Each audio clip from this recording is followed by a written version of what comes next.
St. Augustine, and I'm in Lakeland. But I was in St. Augustine yesterday, and I will be in St. Augustine tonight. So life is good. We have Memorial Day.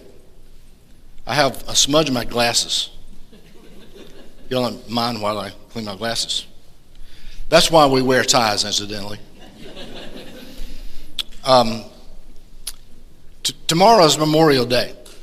It's not Veterans Day. It's Memorial Day. And we remember on Memorial Day those who have died, those who have given the ultimate sacrifice for our country. There's a lot of people. I'm going to quote something in a few minutes that will tell you about how many people died in each war. It's a staggering number, or was to me. And with everyone that died, most of the men that fought were upper teenagers or maybe in their 20s, most of them. And so that means at home they had brothers and sisters, and they had a mom and dad. Some of them were married. And so the devastation was really widespread. And it's appropriate that we remember Memorial Day. It's appropriate for a lot of reasons. It's appropriate right now because a lot of our freedoms that we have are being threatened or have been taken away. And, you know, who knows what the future will hold. We don't really have a promise from God that the United States will always be our country, or that democracy will reign. That's not promised by God. So, you know, we may have to ride out the storm. But what is promised by God is much, much better. And it doesn't matter if we, you know, are socialist or communist or whatever. And I'm not saying we need to lay down and die. I'm not saying we don't need to fight. But I'm saying regardless of what happens in this country, we have a bright future. Because Jesus died for the sins of everyone. In 1863,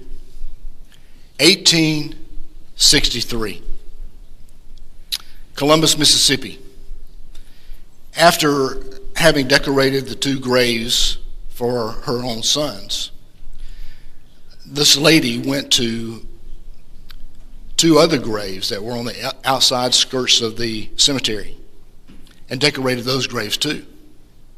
And a woman saw her, and a friend of hers, she said, "What are you doing? Those are the graves of two Union soldiers." And this mother, with compassion, said, "I know. I also know that somewhere in the North, a mother or a young wife mourns for them as we do for ours." You know, whenever we have fought wars, we always have the body count. I grew up with the body count for the Vietnam War. That was the lead story on the news every day, the body count. But remember that there's body counts all over the world. In the other countries, there are body counts too. And the devastation goes on forever. And this deed, decorating the grave sites of her own sons and also the enemy soldiers, so to speak, enemy soldiers, started what became Memorial Day.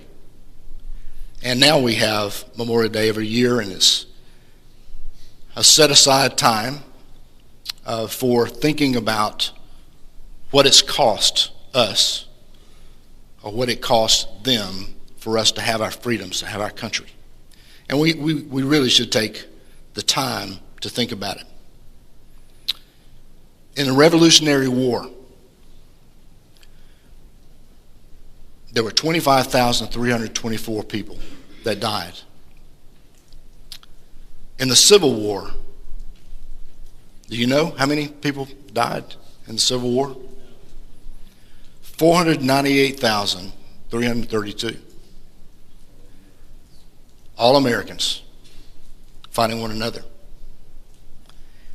World War I, 116,710.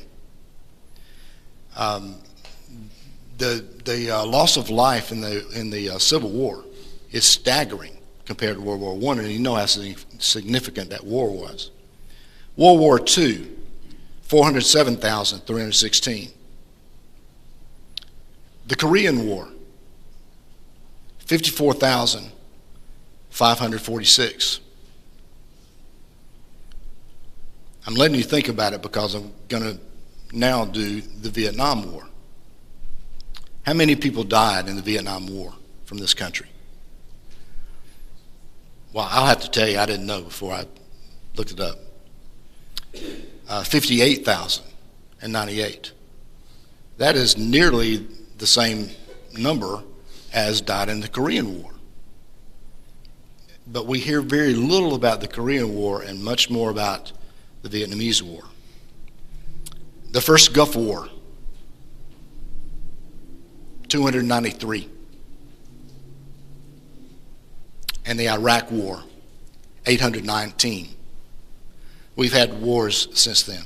But that gives you a sense of how many people have given their lives for a cause, for a purpose, for a function that's tied to this country. They were at least halfway through. They did it voluntarily. You know, the people in the war wars and all that were drafted. But beyond that time, beyond the Korean War, it was volunteer soldiers. So we really owe them a large debt of gratitude. Somebody wrote a poem. It's an anonymous poem, and many good poems are anonymous. It's the veteran, not the preacher, who has given us freedom of religion. It's the veteran, not the reporter, who has given us freedom of the press. It's the veteran, not the poet, who has given us freedom of speech. It's the veteran, not the campus organizer, who has given us freedom to assemble. It's the veteran, not the lawyer, who has given us a right to a fair trial. It's the veteran, not the politician, who has given us the right to vote. It's the veteran who salutes the flag. It's the veteran who serves under the flag, to be buried by the flag, so the protester can burn the flag. And that is so true. It is, particularly in this climate that we're in right now, and with the political arena on fire with media and other things, such an unusual cycle. I don't know. Who are you going to vote for? Don't tell me. I don't want to know. But we really see people rampant in their protests all over the map. You know, at Trump rallies, they're protesting Trump.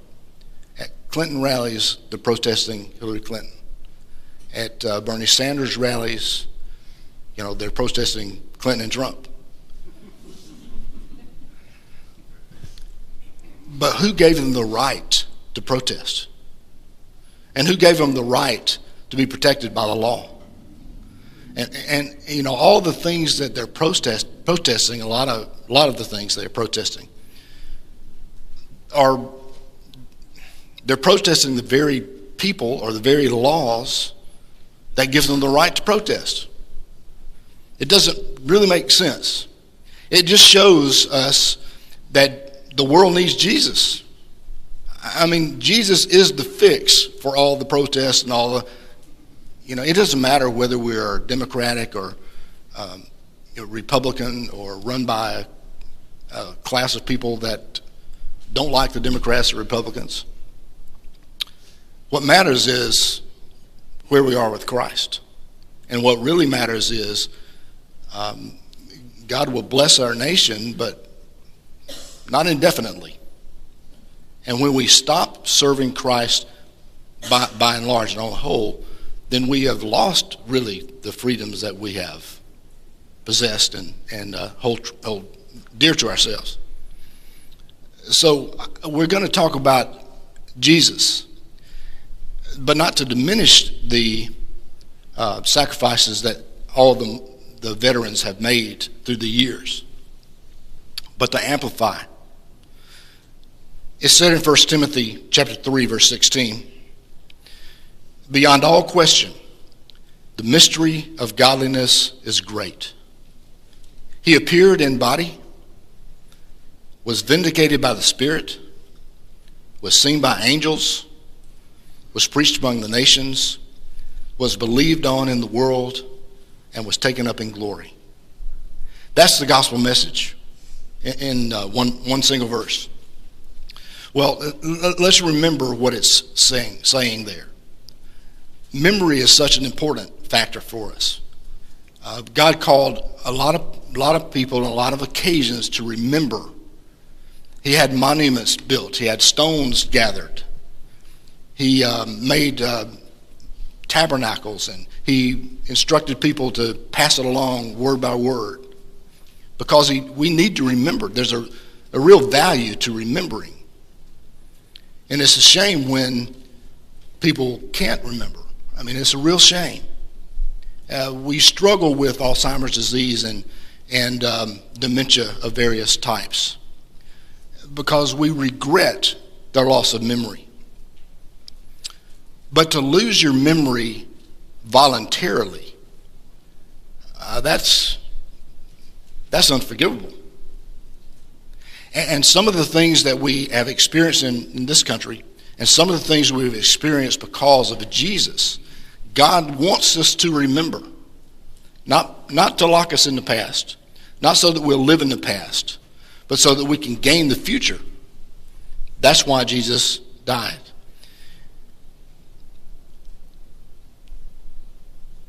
May we always remember his appearing. Always remember his appearing. He appeared in body. That's what the 1 Timothy writer says, Paul says about him. Jesus laid aside his heavenly address, if you want to think of it that way. And like every soldier who has ever been in a war or conflict or whatever, they put on the soldier's uniform, don't they? And they take pride in the uniform. Well, Jesus did that of sorts. He left his home.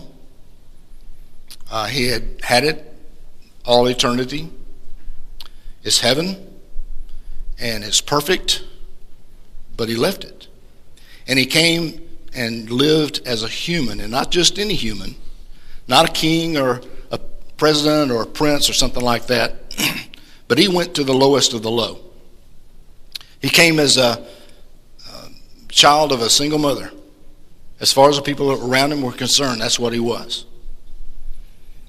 He came to that which was his own, but his own didn't receive him. He came for us. You know why he came.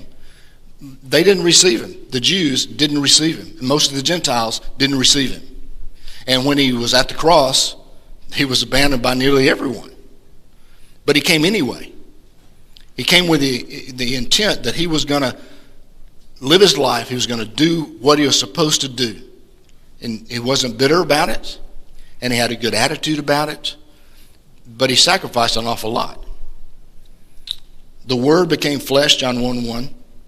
The Word became flesh and made his dwelling among us. We have seen his glory, the glory of the one and only who came from the Father, full of grace and truth. He lived as a man among men and died as a man to redeem man from his sins. This is verse 14.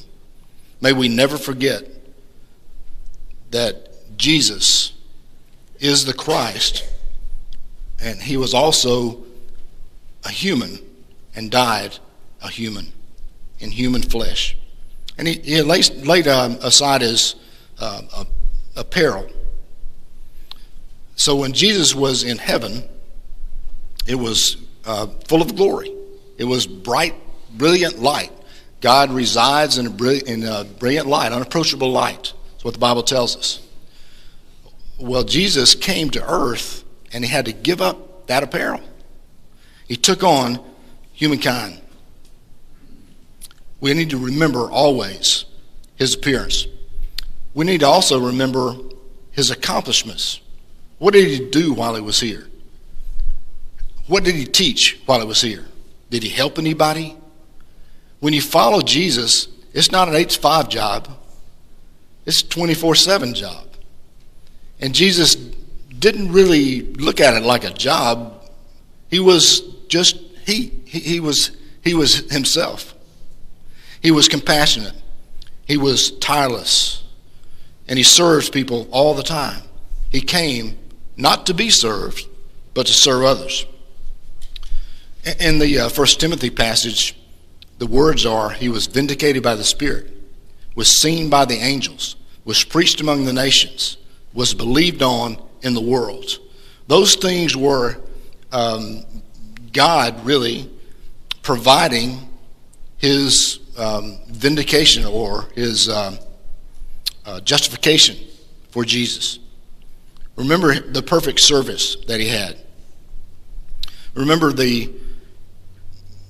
it says he was seen of the angels. And I wonder in heaven, because the angels didn't always have the message clear. They didn't really have the message that, I know why this is happening. The angels wanted to know, but they didn't know. I wonder what they were thinking when Jesus allowed these unholy people to treat Jesus badly and to take him to the cross. I wonder what they thought of God. They had to know that God was going to do something, but they didn't really understand what he had in mind. Remember his perfect sacrifice. The phrase justified or vindicated in the Spirit is, it also speaks about the sacrifice of Jesus. He didn't come in the world to live, he came to die. He didn't come in the world to live, he came to die. But I wonder about ourselves in this regard.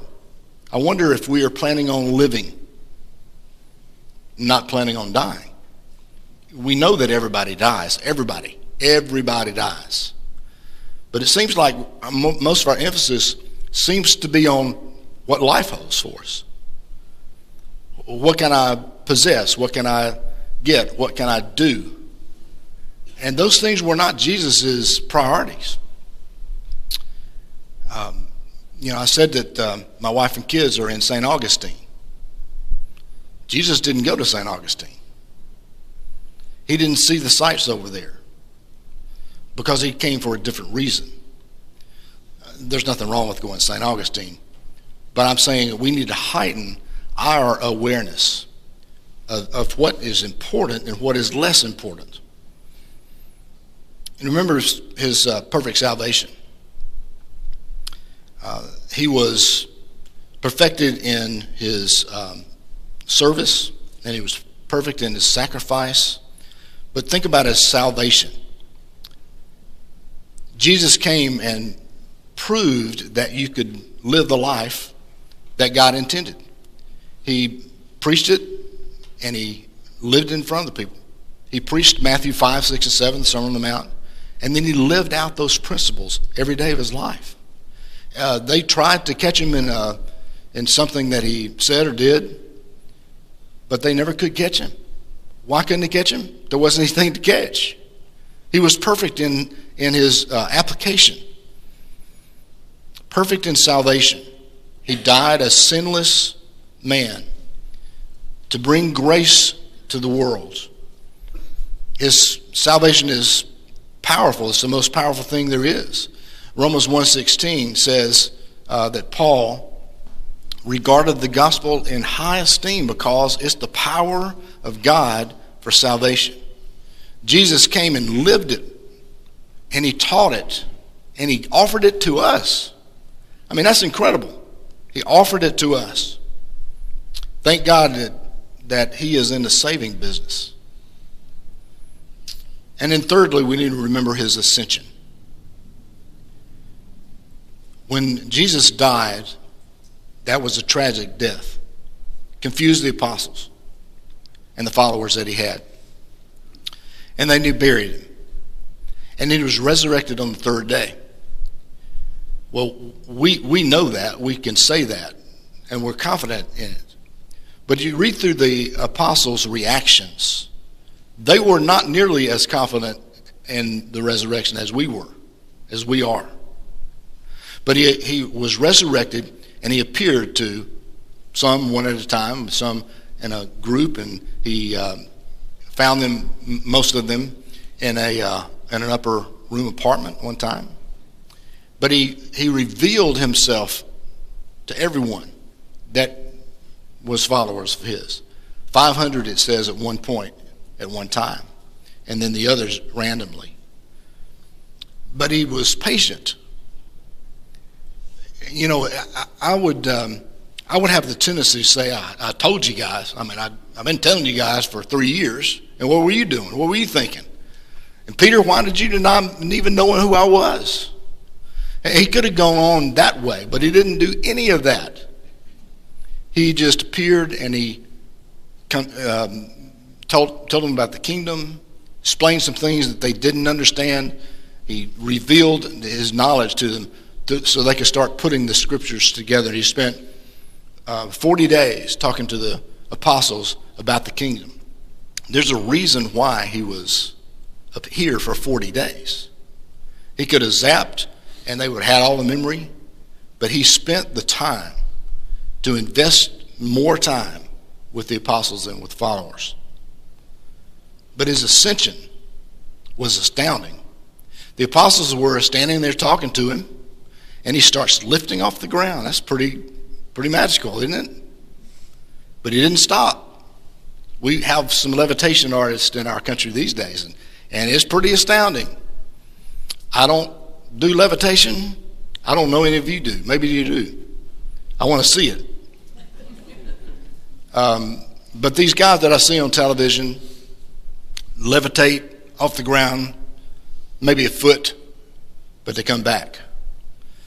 But Jesus levitated off the ground and he kept going. And he was engulfed in the clouds and he was gone. He was out of their sight. So it's a glorious transition that he made. But then the grace of his ascension is also evident. In that when he ascended, the Bible says that he sat down at the right hand of God in Hebrews 10 verse 12. And he's there now. He's ruling as Lord and Christ now in his kingdom. Well, but he plans on coming back. This doesn't make any sense to us. Humans, the human side of us says, once you're dead and you're gone, that's it. But Jesus has promised us that he's going to come again. He's going to come back and claim his own. Not to set up a kingdom, that's already here. Not to rule from the earth, his kingdom is not of this world. But he is coming back to claim those who believe. I believe in the death, burial, and resurrection of Jesus, don't you? But do you believe he's coming back? I say yes. Well, that takes a lot of faith, doesn't it? He has never done it before. But if he could come to earth the first time, then he could come back anytime he wants to. And he will come back anytime God chooses for this world to be finished, be over. In 1969, a guy named Clarence Jordan died of a heart attack. Do you know who Clarence Jordan is? Does anybody recognize his name? He wrote the Cotton Patch Gospel. Now in 69 is when he died. So he was alive and functioning and active in the late 40s, 50s, and 60s. The Cotton Patch Gospel is kind of what it sounds like. he had a farm. He was an intelligent man and a very wise man. And he was a farmer, but he was not backwoods and those kind of farmers. He was an intelligent farmer. But he spent a lot of his time with the black people in Georgia. That's where his farm was, Koinonia Farms. And they had well, it wasn't a commune. They had a lot of people that lived there. But he took really an interest in the black people, especially the black people. Well, that wasn't popular in Georgia in the 50s and 60s at all. He wrote this gospel, or this, it is the Gospels, and he made the setting sound as though it were something present day, so that people could read and be interested in telling the stories. I'll give you an example. Following this, Jesus went on a tour of Alabama. He had no desire to tour Georgia because the good white folks there were trying to kill him. There was a big revival going on in Atlanta. So Jesus' brothers said to him, why don't you go and pull yourself out of here and go to Georgia so that your cronies might keep up with your program. You know, nobody hides his light under a bushel if he wants to be well known. If you're so great, the whole world ought to know about him. Even his own brothers had no faith in him. So Jesus said to them, my day isn't here yet, but your day is always handy. The world doesn't have the heart to hate you, but it does hate me because I showed it up for what it is, and it stinks. So y'all run along to the revival. I'm not going to that revival because my day just hasn't arrived. Having said this, he stayed in Alabama. Well, a lot of you will recognize that story is one of Jesus' life when the apostles were going to Jerusalem and they were going to celebrate the Passover, but Jesus stayed back and told them he wasn't going to go because they were going to kill him. But we all know that he did go to Jerusalem. But you see how the setting is different, and he tried to place it in their context. Well, he died, like I said, in 1969.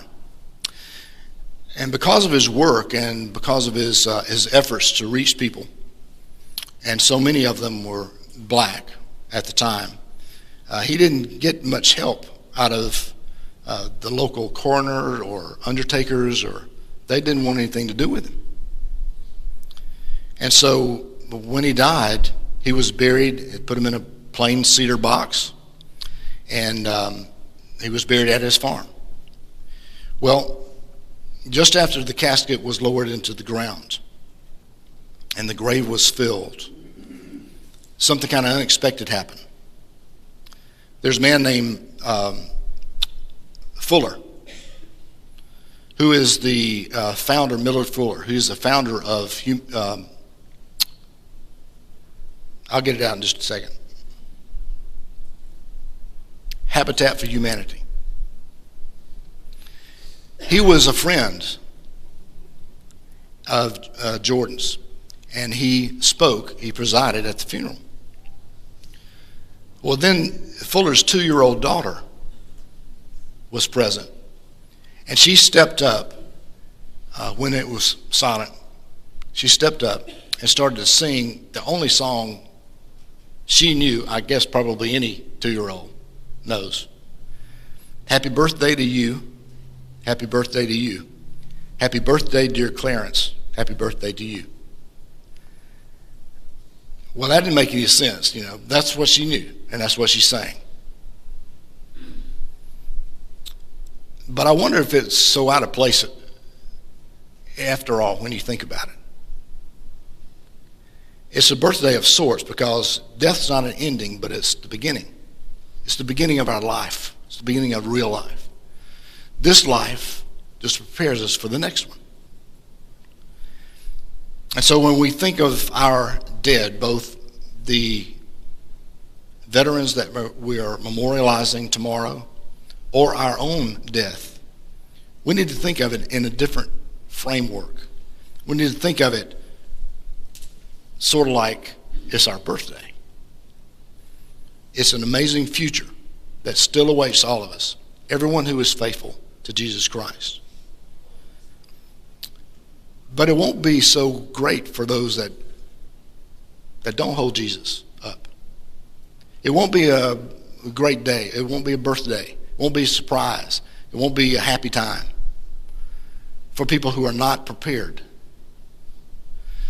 And if we lollygag around and we don't, share our faith with other people, and we don't grow spiritually like we're supposed to, then we're going to be caught off guard. He says he's going to come like a thief in the night. He doesn't know when it's going to be. Could be, 5 minutes from now. It could be 50 years from now. It could be 1,000,000 years from now. Nobody knows. But he is coming, and we need to be ready.